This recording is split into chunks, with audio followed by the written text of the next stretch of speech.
The morning the layoffs hit, I was eating a homemade turkey sandwich at my desk.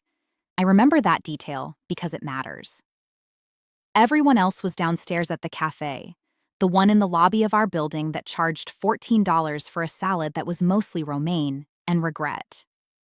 I'd been eating lunch at my desk for 10 years. And for 10 years, I'd been the office joke. My name is Emily, and before we dive in, I want to ask, where are you watching from today?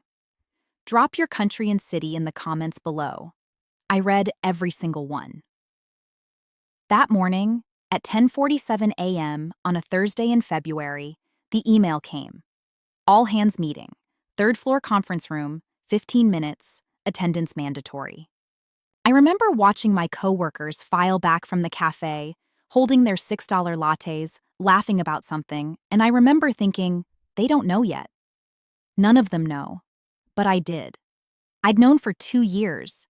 I'd been preparing for this day the way some people prepare for retirement, quietly, methodically, while everyone around me called me cheap. Let me back up. I started at Whitmore Logistics in 2014. It was a mid-sized shipping and fulfillment company based outside Charlotte, North Carolina, the kind of place with beige cubicles, fluorescent lighting that hummed at exactly the frequency of a low-grade headache, and a break-room fridge that had contained the same expired creamer since approximately the Obama administration. I was 27 years old. I had $12,000 in student loan debt, and I was making $41,000 a year as a junior logistics coordinator. It wasn't glamorous. It was stable. The other people in my department, there were about 14 of us on the third floor, were a mix of ages and backgrounds, but they shared one common belief. Money was for spending. You earned it. You spent it. You enjoyed your life. And if you didn't, you were doing something wrong. I didn't share that belief, not because I was morally superior or had some deep philosophy about asceticism. Because when I was 12 years old, my father lost his job at a manufacturing plant in Gastonia. He'd worked there for 23 years. He got a plaque and a handshake and 3 months of severance. My parents lost the house. We moved into my aunt's basement. I remember watching my mother at the kitchen table with a calculator and a stack of bills, doing math that never quite worked out. I remember the sound of her trying not to cry. That experience doesn't leave you. It settles into your bones. It becomes the quiet voice in the back of your head that says, "This could all go away tomorrow. Plan accordingly." So I planned accordingly. I drove a 2004 Honda Accord that my coworkers named, and I wish I were making this up, the Clunker. The nickname started with a man named Rick Delaney, who sat 2 cubicles over and drove a leased BMW 3 Series that he'd once described to me, completely unsolicited, as a statement. I never figured out what statement he thought it was making. Maybe just, I have a car payment. "The Clunker's still running?" Rick would say every few weeks, leaning over the cube wall with his coffee cup. "I saw it in the parking lot. Pretty sure I heard it wheezing." I'd smile, say something like, "Still gets me here." Go back to work. The car was fully paid off. I'd bought it in cash in 2011 for $5,200. It had 140,000 miles on it. It had manual windows. The CD player worked approximately 40% of the time, but the insurance was $40 a month. The gas mileage was excellent, and it had never once stranded me on the side of the road. I liked that car. I liked it more than Rick Delaney liked his BMW, because Rick's BMW cost him $650 a month plus premium gas. And I'd seen him panic once when a hailstorm rolled through and he had to park it under a tree. Then there was the lunch thing. The cafe in our building lobby was called Verve, and it was aggressively average. $14 salads, $12 sandwiches, $9 smoothies that were mostly ice. Everyone in my department ate there at least 3 or 4 times a week. Some people ate there every single day. I did the math once. Someone eating at Verve 5 days a week, an average of $13 per visit, was spending roughly $260 a month on lunch alone. That's $3,120 a year. Over 10 years, $31,000 on salads. I brought my lunch every day. A sandwich, usually turkey, some fruit, maybe some crackers, whatever was on sale at the grocery store that week. I'd eat at my desk, sometimes reading, sometimes just looking out the window. I didn't make a point of it. It wasn't a statement. It was just what I did. But people noticed. People always notice. Emily and her sad desk sandwiches, my coworker Megan said once at a team happy hour I'd skipped. I know she said it because someone told me. I didn't go to happy hours. Not because I didn't like my coworkers, some of them I genuinely enjoyed, but because a single drink at the bar near our office cost $14, and I didn't drink $14 drinks. I didn't drink $9 drinks either. If I wanted a glass of wine, I'd buy a $12 bottle at the grocery store and drink it on my couch with a book, and it would last me a week. Megan, for the record, was the office's most enthusiastic spender. She had a designer handbag collection that she displayed on a shelf above her desk like it was a museum exhibit. She talked about retail therapy, the way some people talk about yoga or meditation. She also once admitted, during a rare moment of honesty after 3 glasses of white wine at the office Christmas party, that she had $18,000 in credit card debt and was just trying not to think about it. I didn't judge her for that. I want to be clear about that. I'm not telling you this story to paint myself as virtuous and everyone else as reckless. Most of my coworkers were decent people making the same calculation that millions of people make every day. That life is short and hard, and sometimes a $14 salad makes it feel a little less hard.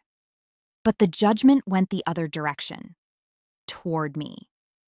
The quiet one with the old car and the packed lunch and the shoes that were practical instead of stylish and the coat that was warm instead of fashionable. The one who never went out for drinks. The one who didn't participate in the Secret Santa gift exchange because the suggested minimum was $50. She's cheap, I heard Rick say once in the break room when he didn't realize I was in the hallway behind him. And I stood there for a moment, holding my homemade coffee in my reusable mug. A reusable mug, imagine the horror. And I thought, yes, I am cheap, by choice. Let's see where that gets us. And hey, if you haven't already, tell me in the comments, what city are you watching from right now? I love seeing where Emily's stories reach around the world. 6 o'clock to 9 o'clock. The 2-year warning, around 2022, I started noticing things. It wasn't dramatic. None of the real warning signs ever are. It was little things. A quarterly earnings report that was weaker than expected. A department head leaving and not being replaced. An email from the CEO about tightening our belts and focusing on operational efficiency, which is corporate language for something bad is coming. The kind of email everyone forwards to each other with a nervous joke and then forgets about by lunchtime. I didn't forget about it. I'm not wired that way. I started paying attention. I noticed that our company had been acquired 18 months earlier by a private equity firm called Blackthorn Capital. I didn't know much about private equity at the time, but I learned. I read articles. I studied what happens to companies after these acquisitions. The playbook is remarkably consistent. You buy a company. You extract as much value as possible. You cut costs, which means people. You sell off assets. You do this over a period of 2 to 4 years. Then you either sell what's left or you strip it for parts. Blackthorn had bought Whitmore in 2021. It was now 2023. The 2-year mark was approaching. The 2-year mark is when these firms typically start what they call synergy realization, which is a very clean, very bloodless phrase for firing people. I also noticed that our department, logistics coordination, was the kind of function that gets consolidated first. We weren't revenue generators. We were support. We weren't client-facing. We were internal. We were, in the brutal calculus of corporate restructuring, expensive overhead. And overhead gets cut, so I started preparing, quietly, the same way I did everything. Here's what I did over the next 18 months. First, I built my emergency fund. I'd always had savings. That was part of why people called me cheap, but I tripled down. I cut every expense I could. I canceled streaming services, I stopped eating out entirely. I even stopped buying books, which was genuinely painful, and switched to the library. Every extra dollar went into a high-yield savings account. I'd had 3 months of expenses saved. Now I aimed for 12. Second, I got out of debt completely. I still had about $4,000 left on my student loans. I paid them off in 6 months by reallocating money I'd been putting toward retirement. Not forever, just temporarily. I wanted zero obligations, zero monthly payments, zero anything that would require me to keep a job I might lose. Third, I updated my skills. I took online courses in supply chain management and data analytics, things that were adjacent to what I was already doing, but more specialized. I spent my lunch breaks watching tutorials instead of scrolling on my phone. I got 2 certifications that I never mentioned to anyone at work. Fourth, I started networking quietly. I went to industry events when they were free. I connected with people on LinkedIn. I didn't tell anyone why. I just made sure that if the hammer fell, I'd have somewhere to land. And through all of this, I kept bringing my lunch. I kept driving the clunker. I kept smiling when Rick made his jokes. Because here's something I've learned. When you're playing a long game, you don't tip your hand. You let people think what they want to think. The truth will announce itself eventually. By late 2023, I had 12 months of living expenses in the bank. Zero debt, updated skills, a professional network, and a growing certainty that the hammer was coming soon. It came on a Thursday in February. At 10:47 a.m., the email went out. At 11:02, we all filed into the third-floor conference room. I sat near the back. I always sit near the back. It's where you can see everyone. The CEO, a man named David Halston, who I'd met exactly 3 times in 10 years, stood at the front of the room with a piece of paper and a facial expression that someone had clearly coached him to maintain. Somber, but not emotional. Serious, but not alarming. The face of a man delivering news that he'd known for months, but was pretending to have just learned. "Team," he said, "I'm going to be direct with you. As you know, Whitmore has been working closely with our partners at Blackthorn Capital to position the company for long-term success. After a thorough review, we've made the difficult decision to restructure several departments."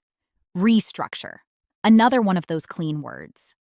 "In practical terms," he continued, "this means that as of today, the Logistics Coordination Department will be consolidated into our Regional Operations Center in Atlanta. This transition will result in the elimination of positions here in Charlotte." The room went completely silent in that particular way that only bad news creates. Not the silence of people being quiet, but the silence of people not breathing. David Halston kept talking.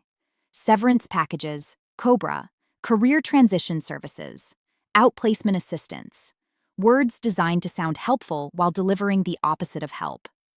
I stopped listening because I'd already done the math in my head. 14 people, all of us, the entire department. I looked around the room. Rick Delaney was pale. His mouth was slightly open. He was probably calculating his car payment. Megan was already crying.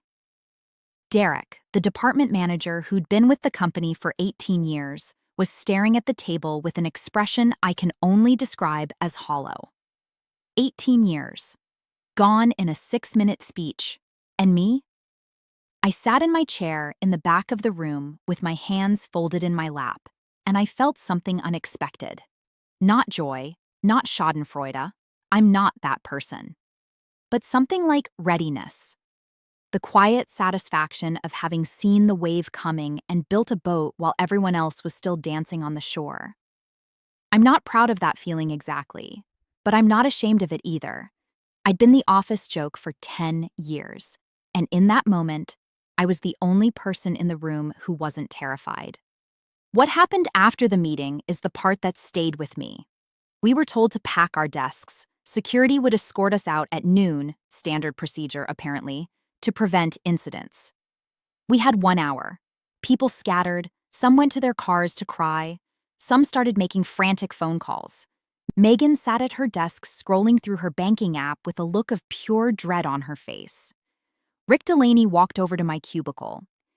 He didn't have his coffee cup. He didn't have a joke. "Emily," he said, and his voice was different than I'd ever heard it. Quieter, smaller. "Can I ask you something?" "Sure, Rick." "How?" He stopped. Started again. "How are you so calm right now?" I thought about the question. I thought about the 12 months of savings, the zero debt, the updated skills, the 2 years of quiet preparation while people called me cheap.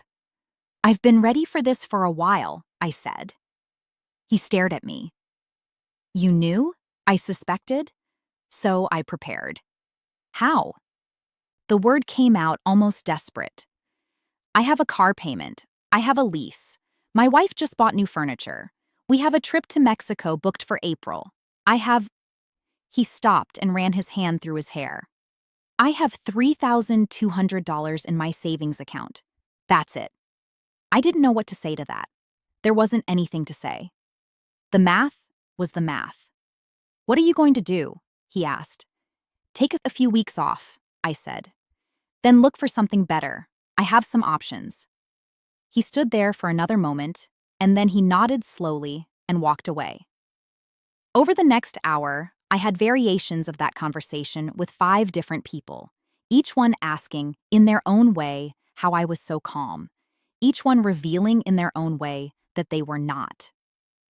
Megan had $400 in checking and was supposed to close on a condo the following week.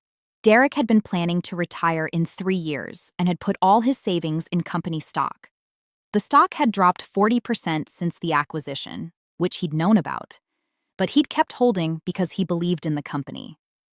Believing in the company is not a retirement strategy. But I didn't say that. I just helped him pack his box. At noon, I walked out of the Whitmore Logistics building for the last time. It was a cold, clear February day. The kind of winter day in North Carolina where the sky is almost painfully blue. I got into my 17-year-old Honda Accord, fully paid for, fully mine, and I drove home. I made tea. I sat on my couch. I opened my laptop and looked at my bank account. And I cried. Not from fear, from relief. From the overwhelming awareness that the thing I'd been quietly preparing for was finally here. And I was okay. I was going to be okay. Here's what happened to the 14 people from my department, in the order I learned it.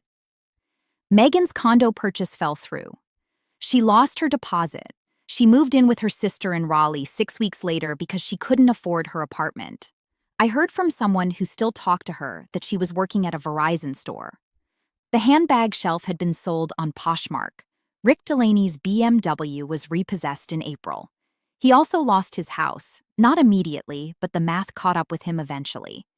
He told me this himself months later in a Facebook message that I think he sent after a few drinks. "You were right, Emily," he wrote. "You were right about everything." I wrote back and said, "I wasn't right about anything. I was just careful." He never replied.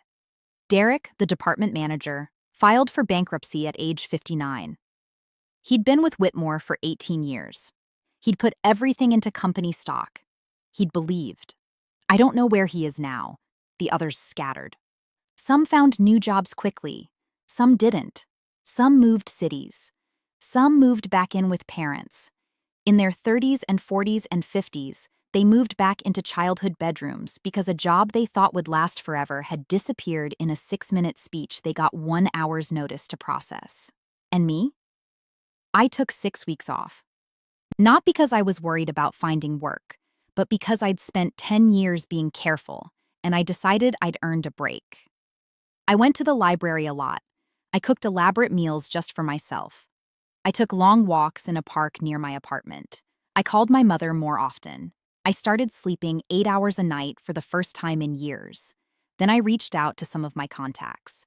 Within 3 weeks, I had 2 job offers. I took the better one. a senior logistics analyst position at a different company, fully remote, with a 30% higher salary than what I'd been making at Whitmore.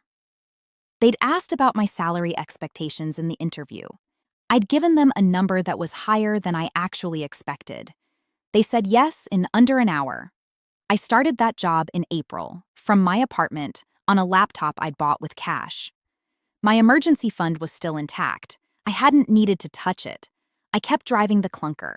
I kept bringing my lunch. I didn't need to anymore, not really. But at that point, it wasn't about necessity. It was about identity. I had become the person who was prepared. I liked being that person. I want to be careful about what lessons I draw from this, because I'm not interested in easy moralizing. I'm not standing here telling you that everyone who lost their job deserved it. They didn't. Most of them were good people who made the same financial choices that our entire culture encourages them to make. Spend now. Enjoy life. You deserve it. Treat yourself. Those messages are everywhere. They're in every advertisement, every Instagram post, every well-meaning friend who tells you that life is short and you should book the trip and buy the shoes and lease the car. And the thing is, they're not entirely wrong. Life is short. You should enjoy it. But there's a difference between enjoying your life and making yourself vulnerable. There's a difference between treating yourself occasionally and building a life that collapses the moment your paycheck stops. My coworkers weren't villains. They were just following a script that our culture had written for them. The tragedy isn't that they were bad people.